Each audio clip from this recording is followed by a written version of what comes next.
Some of the most remarkable people in this world don't appear on movie screens or in sports arenas.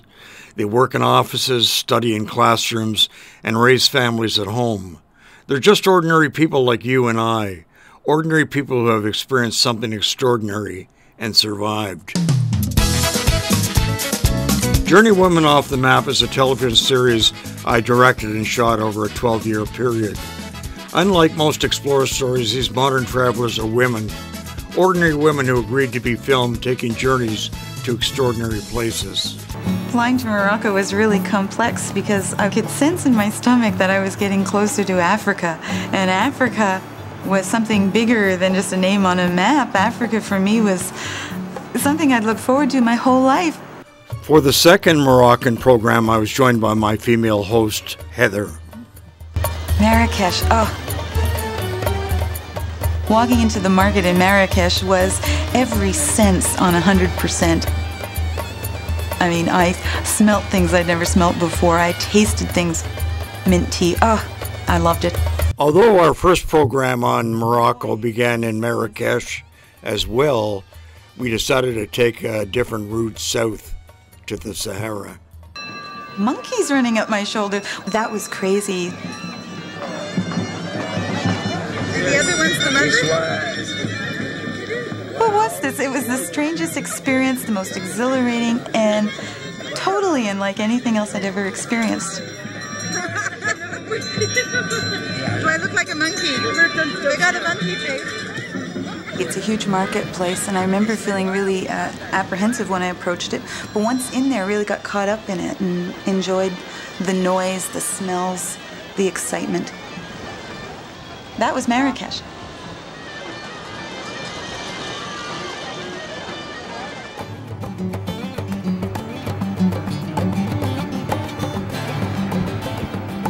I think if you ever have an opportunity to travel, you can't deny yourself the experience. It doesn't matter if you don't know what you're going for or what the situation's going to be like. You need to surprise yourself, shake yourself up a little bit. My guide Adil and I experienced 8 Benadou early in the trip. 8 Benadou was really something. That was the first time I've got a feeling for the age of Morocco. We walked down the road and then over these really slippery rocks. 8 Benadou was a medieval fortress of an old pasha, crossroads of the Saharan caravans. I felt it was a movie set, and I wasn't wrong. It has been used a lot that way. Adil was my guide, and we walked to the top. Walking up and up, continued up and up and up. By the time we reached the top, we were exhausted but thrilled to be looking over the whole valley. It was just such an exhilarating feeling to be up there and to look down over this valley, which in essence hasn't really changed that much. We did it. Yeah. Isn't that beautiful? Yeah. Want to walk back down? You want to do it right now, right?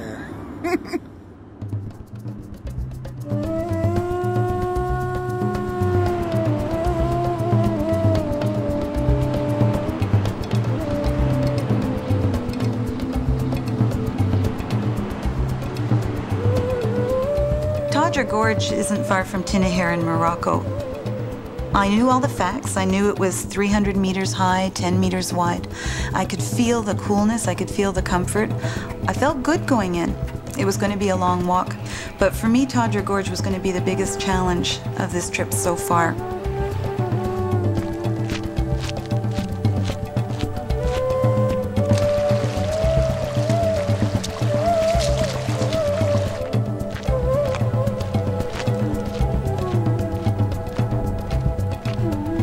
Walking down, the heat was starting to get to me, but I saw this little boy. He was sitting halfway up the mountain, a mountain that when I looked at, I couldn't even think of climbing. Hi, my name's Heather. C'est quoi ton nom? Mohamed. Hello, Mohamed. C'est possible de monter la montagne avec moi? Ouais. Oh, merci. OK, on y va?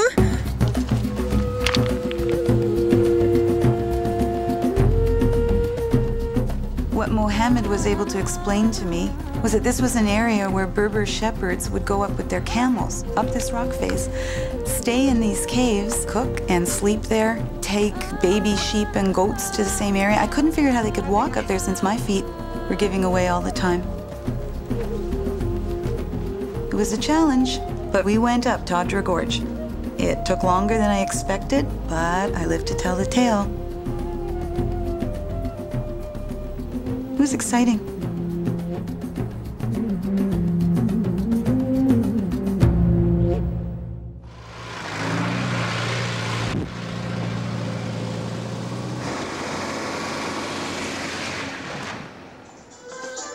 I read everything about Fez. This incredible city, this very, very old city, 9th century, 14th century, UNESCO World Heritage Site. I was ready for the hustlers. I was ready for the intensity of the Medina.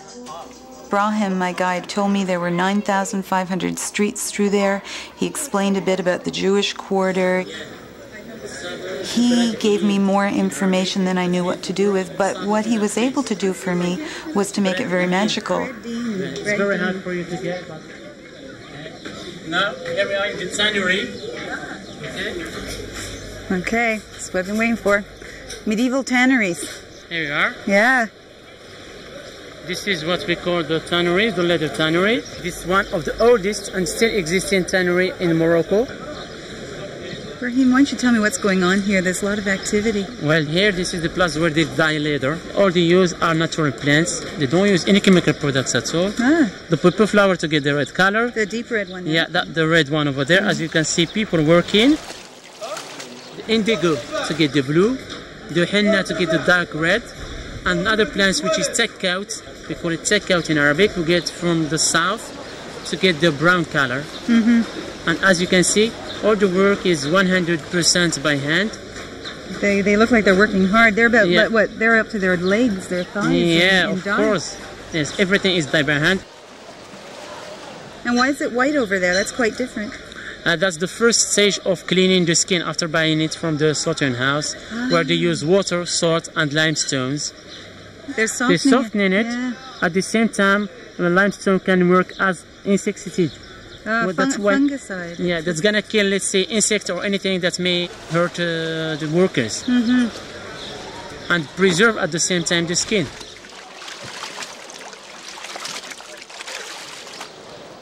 It was a glimpse into a world I couldn't possibly understand, working there for 8 hours a day, sometimes up to your thighs in dyes, continual labor. It made me think that any complaint I could possibly have about work at home really had no resonance here. It just didn't mean the same thing.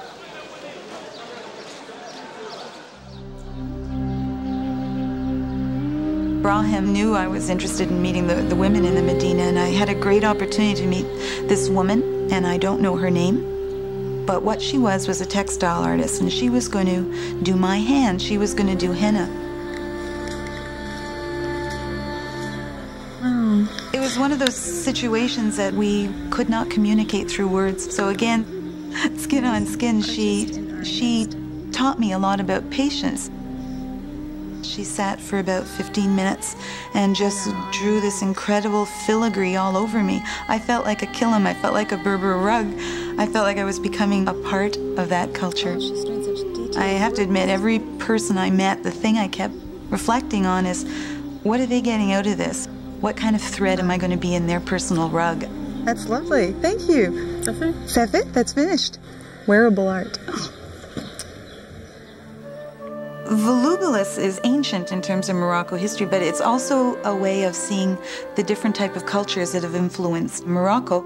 We were driving up to it, and my driver kept using the word walalili, and I thought we were lost, and then I realized that the word walalili was Arabic for volubilis. So this is volubilis, walalili. Yeah, and the name means morning glory. The flower. Yeah, the flower. Volubilis was a Roman posting. It was the northernmost posting for the Roman Empire in about 78 AD. But after that, it was turned into a center for Berber culture, and then became probably the first center for Islam in Morocco. 168 and 169. You do like your history, eh? Thank you very much. But, oh. This is the tablinium. So this is the mosaic. Yeah, these are the mosaics. The labors of Hercules. Yeah, these represent the 12 labors of Hercules. The 12 labors were imposed on him by Orestes. Who's Orestes? Yeah, Orestes was the king of Messina. Ah. Yeah. What's the first one? Yeah, the first one is about Hercules when he was a baby of 8 months, and Hera sent 2 snakes to destroy him in his cradle. But as he was so strong, he killed the 2 snakes. Way to go, Hercules. Yeah. Yeah. Now you tell me this is a clock. Yeah, this is a clock. This is the sundial. Ah. So how does this work? See, they put a stick or something straight on the center of the sundial, and it works only with the shade. And this is midday, and this is the morning here. This is the afternoon. Can you tell what time it is now? Yeah, it's almost 12:30. So this is telling me it's lunchtime. Yeah, it's not.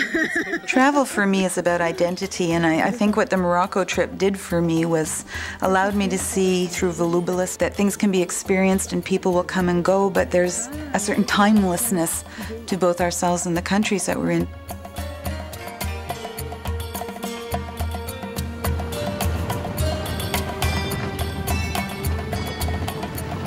The next day, a new driver and I headed out to the desert. The intent was to meet with nomads.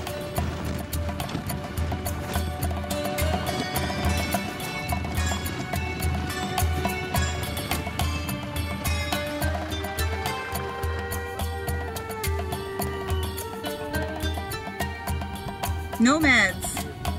Nomads in their tents.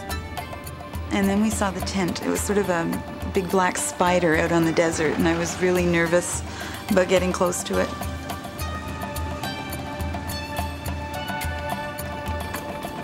But he drove me up, and I got out.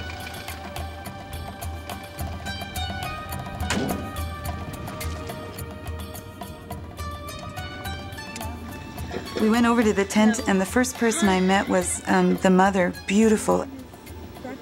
Her name was Fatma. I would find out that she has 6 children.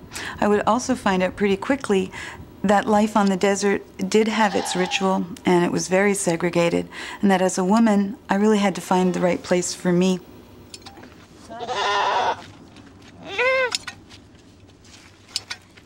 Can I learn how to do this? You don't want me to cut the hair off your goat, do you? Let me try this. Just a little bit. Poor goat.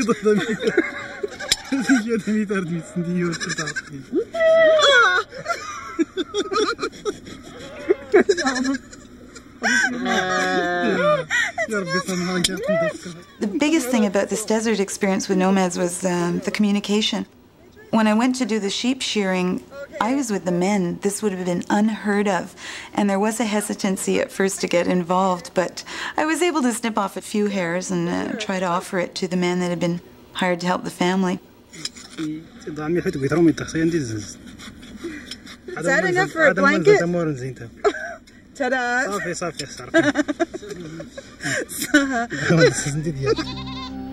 But after that, I found it much more pleasant and probably easier on everybody there. I was always worried about intruding on their lives, to stay with the women and to do the women's tasks. Put more? The first task, the biggest thing I could do, contribute, was just to put a bit of wood in the fire. I wish we could speak. But that felt right. We weren't talking, we didn't really have words, but there was something fundamental about sharing an act.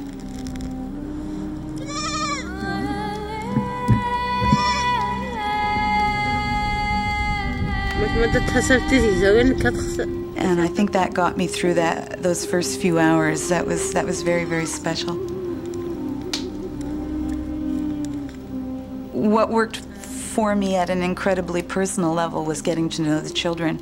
There was this little girl, Mina, fantastic. There was just such an openness there.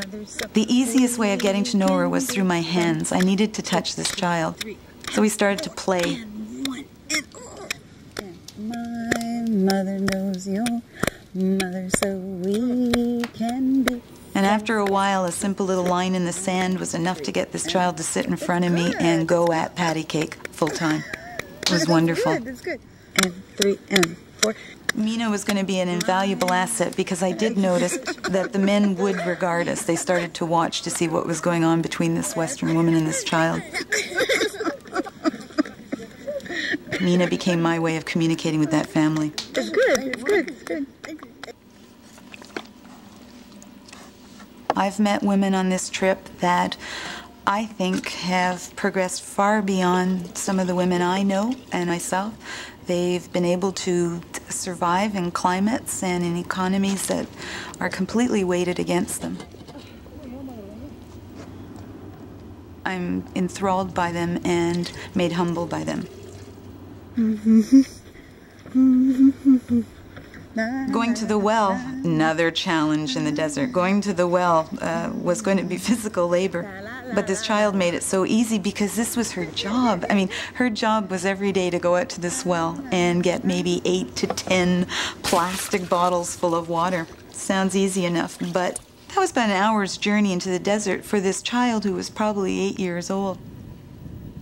Mina and I got there, and it didn't matter if I didn't know what she was saying or she didn't know what I was saying. We were having fun.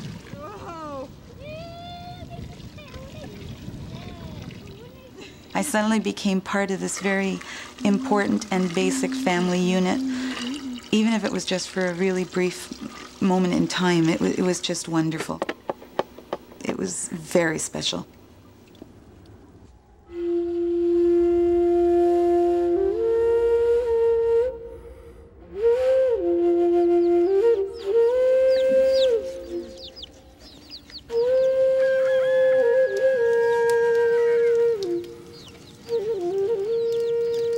The next morning was really exciting. The next morning was 4:30 in the morning. It was a rooster that woke me up.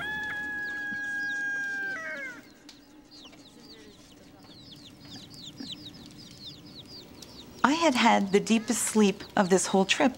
I was outside. I was under 1,001 Arabian stars. I was in a sleeping bag. There was no tent around me. I felt more secure and held by God, if you can say that, than I had in most of my life. It amazed me. I was sleeping beside the eldest daughter. I could hear her breathing, and that lulled me into sleep.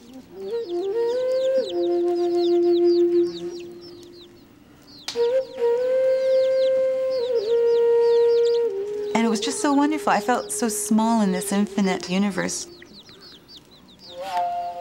The interesting thing was the level of work again. The women were up and making tea, I guess about 5. The sheep were starting to move. The animals were part of the family. It was totally integrated. I could have stayed there for many nights. They weren't marginal people at all. These were people who knew exactly how to live in this hostile environment. And by the smiles, I would expect they enjoyed it to the fullest.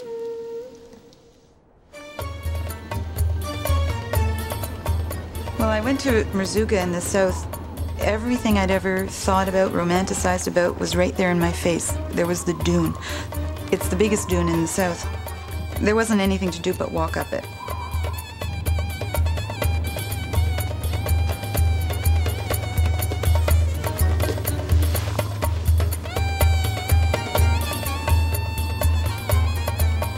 The trip for me didn't change me. I think I'm basically the same person I am, but it affirmed everything I believed in.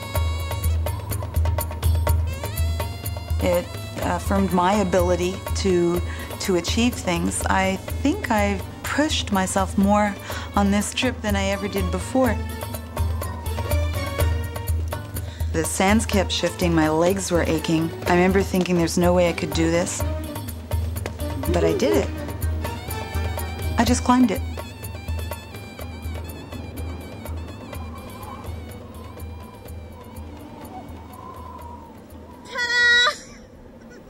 I've suddenly got this image of myself going home, being healthy, and really pushing myself to the max just because that's what I have to do for me.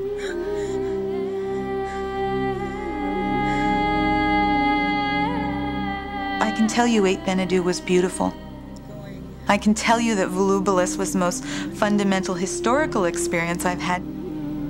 But ask me about the people, and I'll get goosebumps.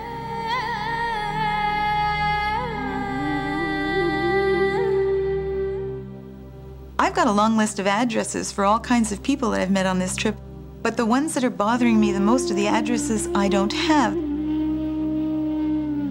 And I have the funny feeling it's those people that are going to affect me the most. The little girl in the desert, Mina. I'm not going to be able to write to Mina. What's going to happen to Mina? What's she going to be like in 10 years? Will she be part of one of those wonderful Berber weddings I hear about? Will she have children like her mom did? I'd love to know the endings to these stories, but maybe it's not about endings and tying things up. It's really about just being part of time and part of change and knowing that everything's going to work out. You just don't know how that's going to happen.